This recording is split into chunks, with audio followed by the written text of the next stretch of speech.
6 ఏళ్ల చిన్నారిని తన వద్దే ఉంచుకుని తాతయ్య తన కూతురుని ఇంటి నుండి బయటకు పంపించేశాడు. కానీ తాతయ్యకు తన మనవరాలంటే ప్రాణం. అందుకే ఆ చిన్నారిని మాత్రం ఇంటి నుండి పంపలేకపోయాడు. ఆ తర్వాత తాతయ్య ఇంటి లోపలికి రాగా ఆయన వెనకే ఆ చిన్నారి కూడా తన బట్టలన్నీ తీసుకుని లోపలికి వచ్చింది. నేను ఈ ఇంట్లో ఎక్కడుండాలి అని ఆమె తాతయ్యని అడిగింది. దానికి ఆయన, నీకు ఎక్కడ నచ్చితే అక్కడే పడుకో అని చెప్పారు. వెంటనే ఆ అమ్మాయి తన బట్టలన్నీ బీరువాలో సర్దేసి నిద్రపోవడానికి చోటు వెతుకుతూ మెట్లెక్కి పైకి వెళ్ళింది. పైనంతా గోధుమలు నిల్వ ఉంచడం ఆమె గమనించింది. అప్పుడే ఆమె కళ్ళు ఒక అందమైన కిటికీ వైపు పడ్డాయి. ఆ కిటికీ నుండి బయటకు చూడగా చుట్టూ ఎత్తైన పర్వతాలు, పచ్చని ప్రకృతి కనిపించాయి. అది చూసి ఆమె ఎంతో సంతోషించింది. కానీ పైన పడుకోవడానికి సరైన చోటు లేదు.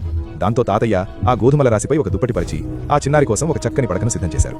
ఆ పడక సరిగ్గా కిటికీ పక్కనే ఉండటంతో ఆమె ఆనందానికి అవధులు లేవు. రాత్రి సమయంలో తాతయ్య ఆమెకు భోజనం పెట్టారు. ఆ వంటకాలను చూడగానే ఆమె ఆకలి పెరిగిపోయింది.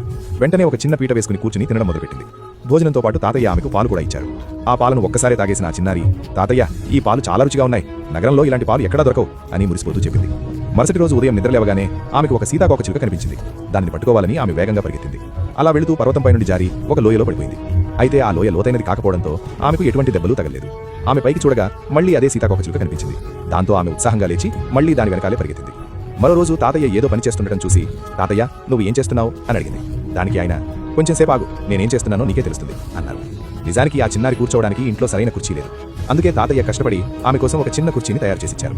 ఆ కుర్చీని చూడగానే ఆ చిన్నారి ఎంతో సంతోషించి దానిని పట్టుకుని బయటకు వెళ్లి ఆనందంతో నాట్యం చేయడం మొదలుపెట్టింది.